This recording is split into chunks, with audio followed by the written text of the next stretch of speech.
Mari kita buka sama-sama Nehemia pasal yang pertama, ayat yang pertama sampai ayat yang keempat.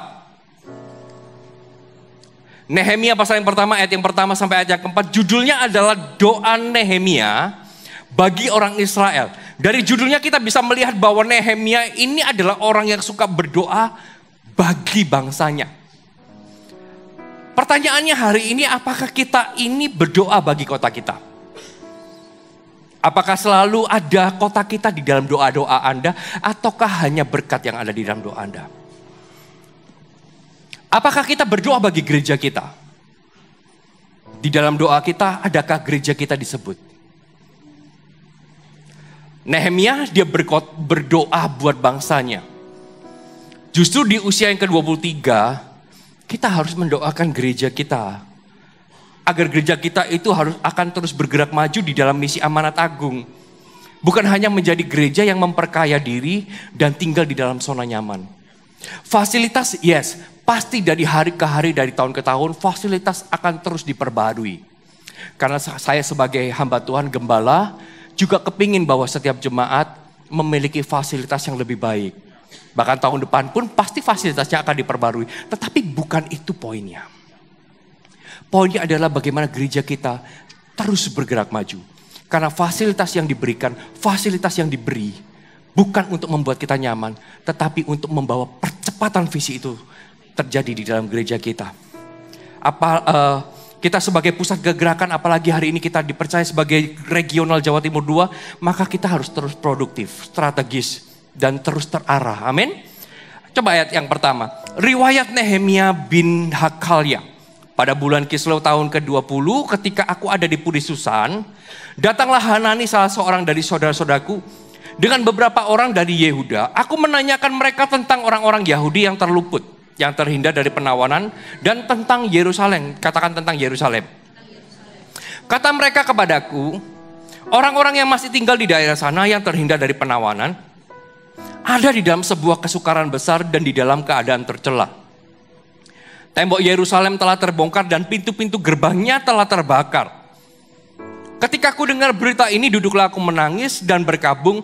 Selama beberapa hari, aku berpuasa dan berdoa ke hadirat Allah semesta langit. Sebuah peristiwa pembangunan tembok dan pintu gerbang Yerusalem yang hancur, yang diselesaikan di dalam waktu 52 hari. Ini adalah sebuah percepatan. Ini adalah sebuah hal yang begitu cepat yang Tuhan bisa kerjakan melalui kehidupan Nehemia. Tahukah bahwa tembok Yerusalem itu visi Tuhan yang Tuhan taruh di dalam kehidupan Nehemia. Tembok Yerusalem yang hancur ini merupakan pelindung sebetulnya. Tembok itu pelindung di mana di dalam, kalau kita ke Yerusalem, gerbang tembok Yerusalem itu berputar, melingkar. Dan ada 12 pintu gerbang di sana. Dan pada waktu itu temboknya hancur. Dan tembok Yerusalem ini adalah jalan masuk di mana menuju bait suci. Dan bait suci itu adalah sebuah lambang di mana Tuhan hadir. Ketika temboknya hancur, maka Tuhan tidak ada lagi di sana. Dan bukan hanya itu, tembok pintu gerbang adalah tempat di mana para pemimpin kota pada waktu itu mengambil sebuah keputusan penting. Kalau keputusan nggak diambil di istana, tetapi justru diambil di pintu gerbang. Saya kasih contoh, ayat ini baru saja keluar. Coba dibuka saja ayatnya, Rut pasal yang keempat. Rut pasal yang keempat, ayat yang pertama sampai ayat yang kedua. Boas telah pergi ke pintu gerbang dan duduk di sana. Katakan pintu gerbang. Kebetulan lewatlah penebus yang disebutkan Boas itu. Lalu berkatalah Boas, hai saudara, datanglah dahulu kemari, duduklah. Maka datanglah ia, lalu duduk. Kemudian dipilihnya 10 orang dari para tua-tua kota itu dan berkata, duduklah kamu di sini. Maka duduklah mereka. Lihat, Boas sebagai orang penting dan para tua-tua selalu berada di pintu gerbang. Ini adalah awal dari bagaimana Boas itu hendak memutuskan mau mengambil Rut. Bisa bayangkan kalau tembok gerbangnya hancur. Boas gak pilih Rut. Mungkin dia pilih Tante Potifar. Salah pilih. Begitu pentingnya tembok untuk mengambil sebuah keputusan. Bahkan bukan hanya di dalam Rut, di dalam 1 Raja-Raja pasal ke-22 ayat yang ke-10 dan 11, dengan cepat dibuka aja. Sementara Raja Israel dan Yosafat Raja Yehuda duduk masing-masing di atas tahtanya dengan pakaian kebesaran di suatu tempat penggirikan di depan pintu gerbang Samaria. Sedang semua nabi itu bernubuat di depan mereka, maka Sedekia bin Kenaz membuat tanduk besi lalu berkata, beginilah firman Tuhan, dengan ini engkau akan menanduk Aram sampai engkau menghabiskan mereka. Lihat, keputusan dibuat bukan di singgasana, bukan di istana, tapi keputusan itu dibuat di mana? Di pintu gerbang, di tembok Yerusalem. Bisa bayangkan ketika gerbang itu hancur, maka keputusan yang diambil bisa saja salah. Bisa saja keputusan itu akan meleset jauh dari apa yang Tuhan mau. Dan bukan hanya kepada Yosafat, kepada Yosua 20 ayat keempat pun juga berkata begini. Apabila ia melarikan diri ke salah satu kota tadi, maka ia haruslah tinggal berdiri di pintu gerbang kota dan memberitahukan perkaranya kepada para tua-tua kota. Mereka harus menerima dia di dalam kota itu dan memberikan tempat kepadanya, dan dia akan diam pada mereka. Keputusan selalu dilakukan di sana. Makanya kenapa ketika Tuhan memberikan sebuah mimpi bangun tembok Yerusalem, Nehemia itu gak bisa berdiam diri. Dia terus berdoa sama Tuhan, dia menangis di hadapan Tuhan. Tuhan, aku harus bangun tembok ini. Karena kalau tembok ini gak dibangun, maka akan ada banyak orang salah jalan. Akan banyak orang salah ambil keputusan. Aku harus bangun. Dan ini yang luar biasa. Ayat yang pertama berkata begini. Riwayat Nehemia bin Hakalia. Riwayat Nehemia dimulai justru ketika dia mulai menangis, Tuhan, aku mau kerjakan visimu, aku mau bangun tembok ini. Aku gak mau orang-orang itu salah jalan. Aku gak mau orang-orang itu salah ngambil pilihan. Kalau berbicara tentang Rut, itu bicara tentang pilihan pasangan hidup. Aku gak mau orang-orang itu salah pilih, salah ambil keputusan, sehingga hidupnya bukan ikut kepada Tuhan, tapi ikut kepada iblis. Dia gak mau biarkan itu terjadi. Riwayatnya dimulai ketika dia mulai adopsi. Tuhan, aku mau bangun apa yang Tuhan mau bangun. Riwayat Nehemia dimulai dari sana. Semua orang harusnya punya cerita tentang perjalanan iman bersama dengan Tuhan. Tuhan gak sedang membuang masa lalumu. Ketika firman Tuhan ini ditulis riwayat Nehemia bin Hakalia. Nehemia itu kurang lebih usianya 30 tahun sekian. Loh, di mana 30 tahun yang sebelumnya? Apakah Tuhan gak hitung? 30 tahun sebelumnya. Bahkan tahun-tahun sebelumnya Nehemia berada di istana raja. Dia juru makan, juru minum, dia punya jabatan. Dia hidup cukup nyaman. Tuhan gak lihat itu. Tuhan itu bukan sedang membuang masa lalu. Loh Tuhan, aku kan sudah melakukan buat Tuhan, aku kan sudah melayan. Tuhan gak sedang membuang masa lalumu. Tapi dari firman Tuhan ini, Tuhan itu sedang menantang perjalanan iman yang baru kepada Anda. Perjalanan visi yang lebih besar dari sebelumnya. Sama ketika Tuhan berbicara sama saya, hari ini engkau dipercaya sebagai gembala regional di wilayah Jatim 2. Ada 20 kota yang harus engkau berdirikan. Gerejaku harus ada di sana. Bukan banyak-banyakan gereja, tapi supaya di mana kota yang ada gereja itu berdiri, supaya orang gak salah ambil keputusan. Supaya orang itu hidup takut akan Tuhan. Kalau kita berpikir GMS bangun di mana-mana karena mau banyak-banyakan gereja, mau banyak-banyakan jemaat, gak ada untungnya buat saya. Gak ada untungnya buat kami. Kami cuma mau kerjakan amanat agung.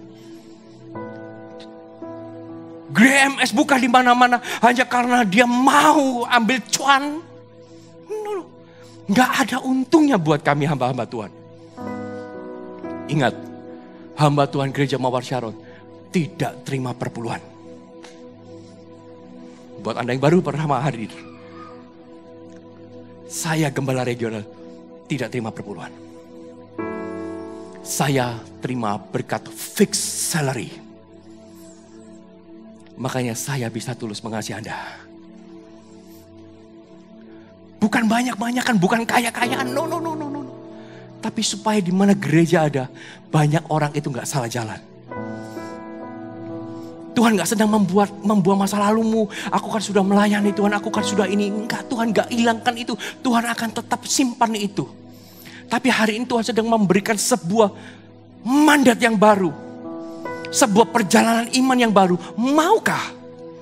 Dan ketika kita bilang, yes Tuhan aku mau. Riwayatmu dimulai dari hari ini. Perjalanan imanmu dimulai dari saat ini. Tuhan sedang mengajak kita untuk memikirkan perkara yang di atas. Bukan perkara-perkara dunia, perkara di atas itu Tuhan ada di sana kata firman. Riwayat Nehemia dimulai ketika dia mulai punya beban. Serta mengerjakan apa sih yang Tuhan mau, apa sih yang Tuhan kehendaki. Kalau boleh pilih, enakan di istana Bapak Ibu. Enakan di istana. Tapi Nehemia enggak. Karena dia tahu kalau tembok ini enggak dibangun, gereja ini enggak dibangun, gerbang ini enggak dibangun, orang akan salah jalan. Bangsa Israel enggak akan diselamatkan. Dimulai dari sebuah kerinduan untuk membangun ketika mendengar hal yang belum selesai. Perjalanan imannya dimulai di situ. Begitu juga hidupmu dan hidupku. Ketika kau mendengar ini dan hatimu mulai tergugah. Aku enggak tahan Tuhan, aku mau. Perjalanan imanmu dimulai dari situ. Amin. Apakah ada kesulitan Nehemia ketika dia membangun sesuatu? Ketika dia berusaha untuk aku mau membangun tembok Tuhan, aku mau. Apakah semudah itu tiba-tiba temboknya bisa terbangun? Apakah enggak ada tantangan? Ada Bapak Ibu. Ada tantangan. Coba kita lihat Nehemia pasal ketiga.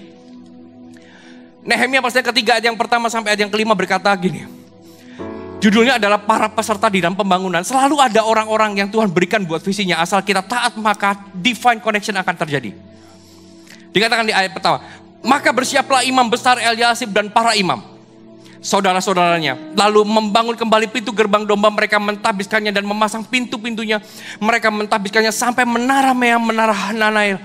Berdekatan dengan mereka orang-orang Yeriko membangun berdekatan dengan orang-orang itu Sakur bin Imri. Pintu gerbang ikan dibangun oleh Bani Sena. Mereka memasang balok lalu memasang pintu-pintunya dengan pengancing-pengancing dan palang-palangnya. Berdekatan dengan mereka Meremot bin Uria bin Hakos mengadakan perbaikan dan berdekatan dengan dia Mesulam bin Berekia bin Mesabel. Berdekatan dengan dia Sadok bin Bana mengadakan perbaikan dan berdekatan dengan dia orang-orang Tekoa. Hanya pemuka mereka gak mau memberikan bahunya untuk pekerjaan Tuhan mereka. Selalu ada tantangan. Tapi percaya ini, mulailah dengan orang-orang yang sepakat dengan Anda. Maka hal besar akan terjadi dalam kehidupan. Di dalam CG-mu engkau gak perlu 20 orang. Mulai dengan 2 orang asalkan sepakat. Maka CG-mu akan berlaksa-lasa. Gak perlu banyak orang. Tuhan akan kirimkan divine connection di dalam kehidupan kita. Ketika kita ini mau taat aja. Selalu Tuhan akan kirim. Buktinya apa? Ketika Nehemia mau, Tuhan kirim Imam Eliasib. Tuhan kirim orang-orang dari 12 gerbang untuk membangun masing-masing gerbangnya. Tuhan kirim. Dan Tuhan selalu kirimkan orang-orang untuk mengerjakan visi. Orang-orang bergerak dalam membangun visi. Gak pernah sendiri. Jangan kita merasa sendiri.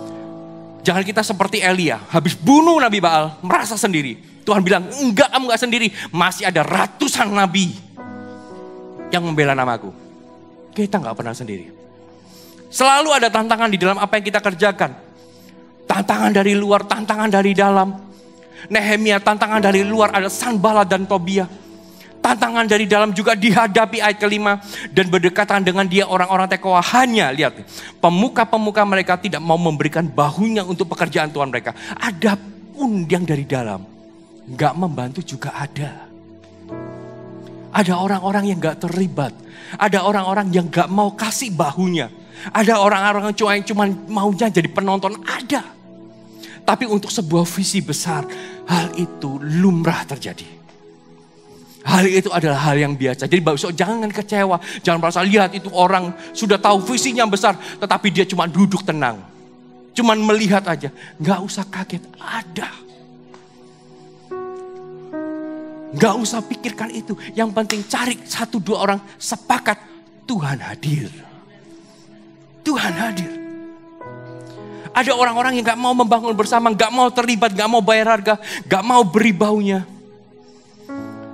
Semua bukan tentang tantangannya, tetapi tentang kemauan yang ada di dalam diri kita.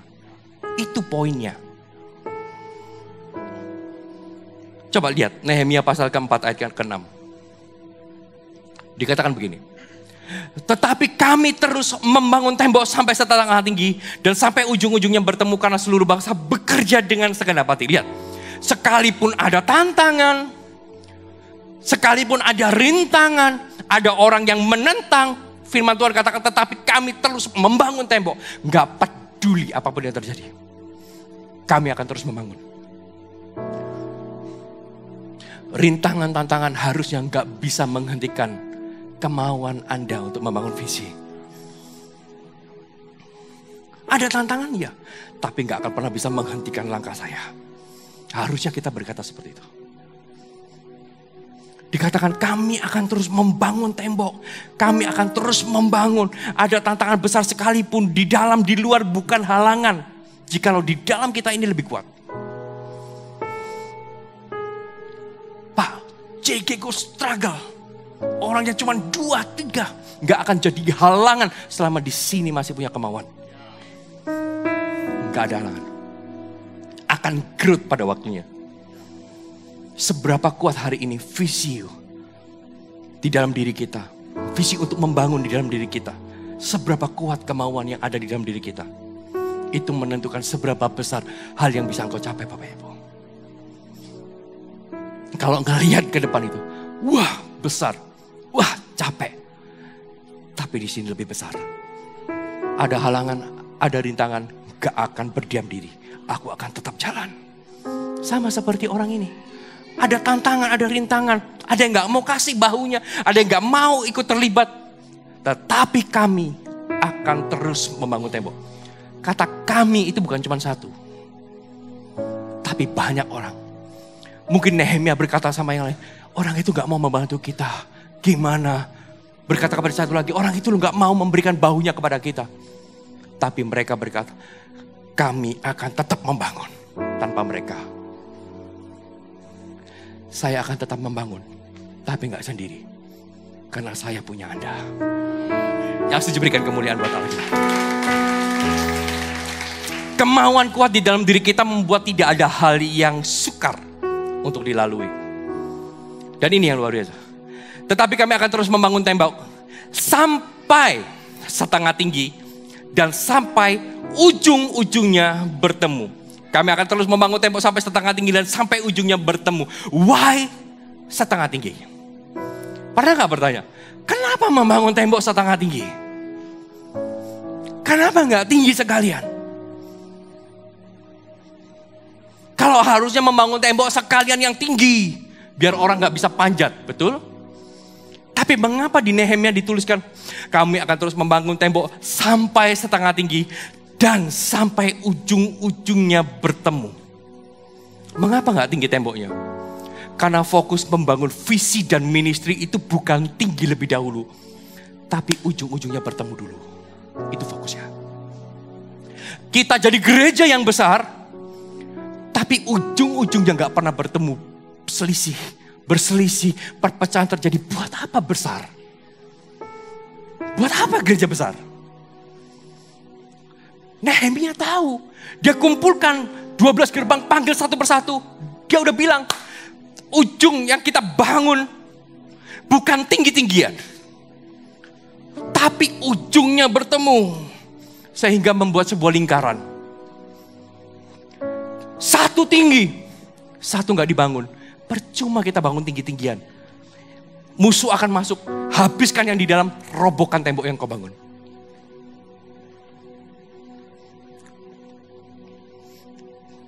Fokusnya bukan tinggi dulu.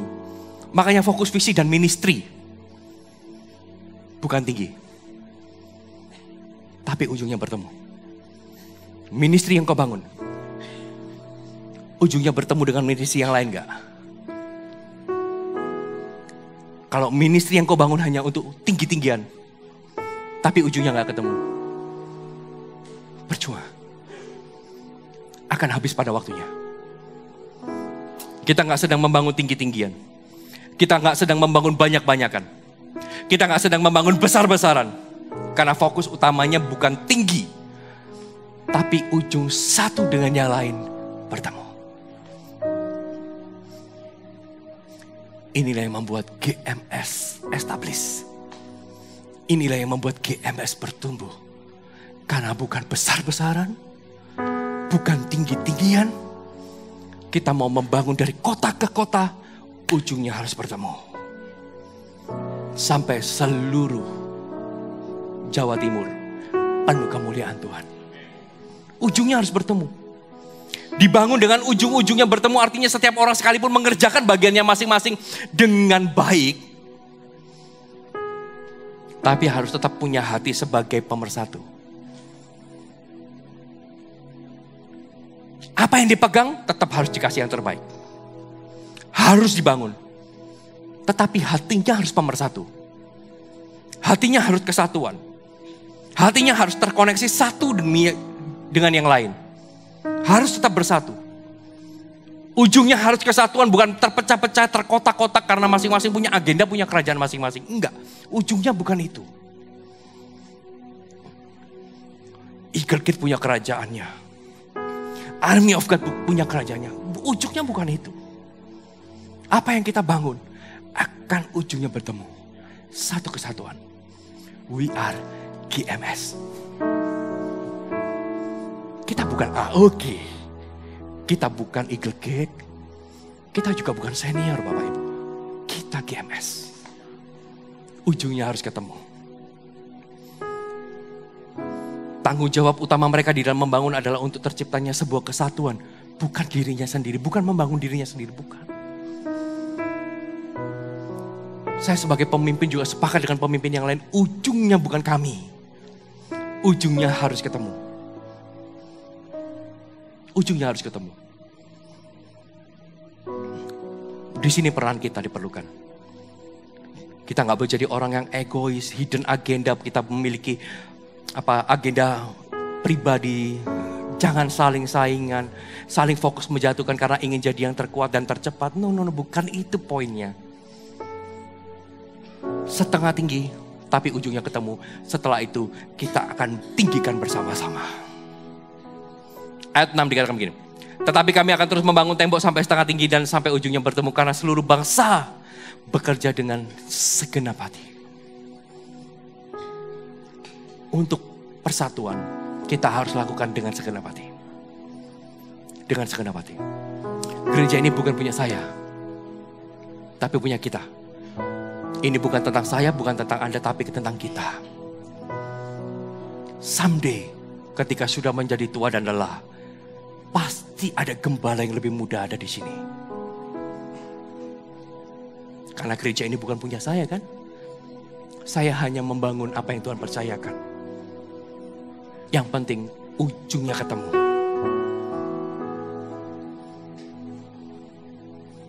Pembangunan tembok bukan untuk tinggi seperti Menara Babel. Tapi agar membentuk lingkaran atau ujungnya bertemu agar tembok tersebut bukan cuma berdiri tetapi berfungsi sebagai pelindung yang kokoh. Kenapa kok harus ketemu ujungnya? Supaya yang dari luar gak bisa masuk ke dalam. Supaya iblis gak bisa masuk ke dalam.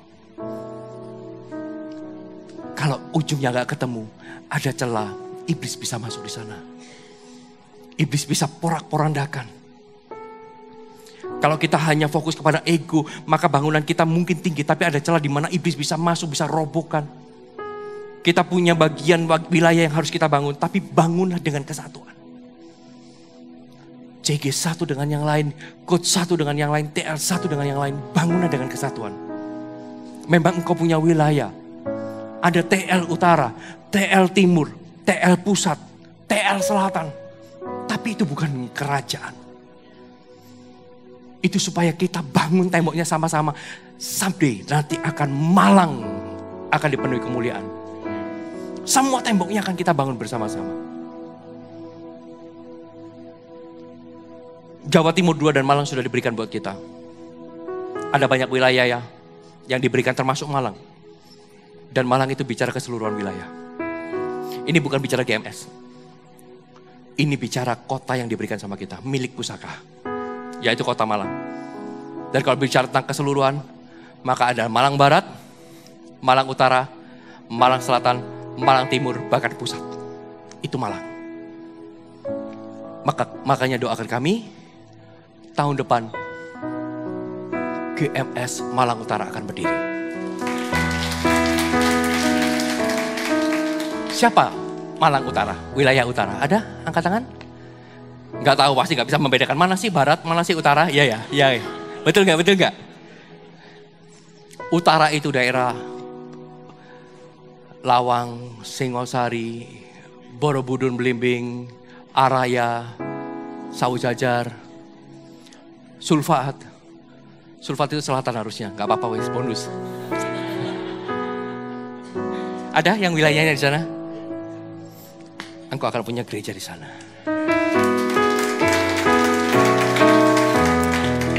Tahun depan kita akan sending 50 connect group ke sana.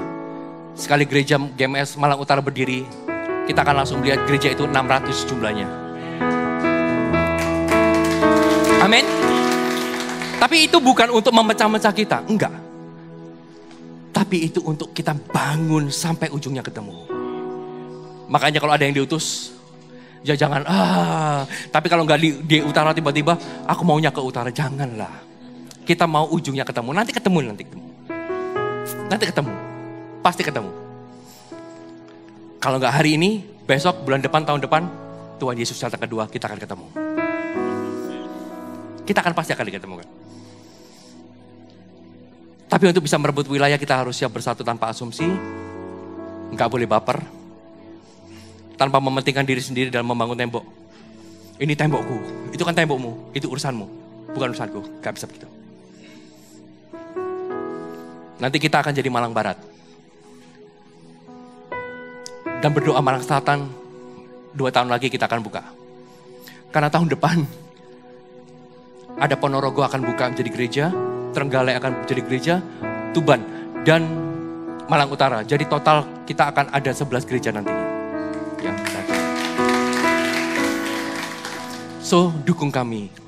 Dukung saya juga, doakan supaya sehat. Ya, jangan doakan supaya rambut saya hitam, gak mungkin. Doakan sehat aja, supaya kita mau ngerjakan visi ini sama-sama, sampai 2030, 20 gereja dengan 20.000 murid. Amin. Kelemahan yang lain, oke, kasih kemuliaan buat Tuhan kita, ayo. Ingat, kelemahan yang lain adalah kelemahan kita, maka kita harus saling bergandeng tangan untuk menguatkan, jangan kuat-kuatan. Maka dari itu setiap kita harus keluar dari zona nyaman, berani melangkah, upgrade kapasitas. Poin rema kita hari ini, ada 4, satu-satu aja ditampilkan, jangan langsung 4-4-nya. Yang pertama, kesatuan hati akan menjadikan visi yang besar dapat mengalami percepatan. Kesatuan hati, ketika kita bersepakat, kita bersatu hati, visi yang besar akan mengalami percepatan. 2030, 20 gereja, kita akan sampai di sana. Bahkan lebih cepat, itu doa saya. Lalu yang kedua, komitmen bersama untuk menjalani dan menjadikan tantangan yang ada menjadi nggak berarti. Komitmen bersama untuk menjalani akan menjadikan tantangan jadi nggak berarti. Apapun yang kita hadapi, kita jalani bersama. Kita hadapi bersama. Nggak ada persoalan yang besar, nggak ada persoalan yang rumit. Semua akan kita lewati bersama. Amin. Lalu yang ketiga, fokus membangun bukan tinggi-tinggian, tetapi ujungnya bertemu, yaitu kesatuan. Dan yang keempat, yang terakhir, tembok yang dibangun bukan pemisah, tetapi penghubung yang menguatkan dan yang melindungi. Jadi apa yang kita bangun harus saling menguatkan, harus saling melindungi, bukan terpecah-pecah. Amin. Amin. Siapa yang siap membangun tembok bersama-sama visi Tuhan? Kasih kemuliaan buat Allah kita. Mari saya undang semua bisa bangkit berdiri. Besar kasih karunia.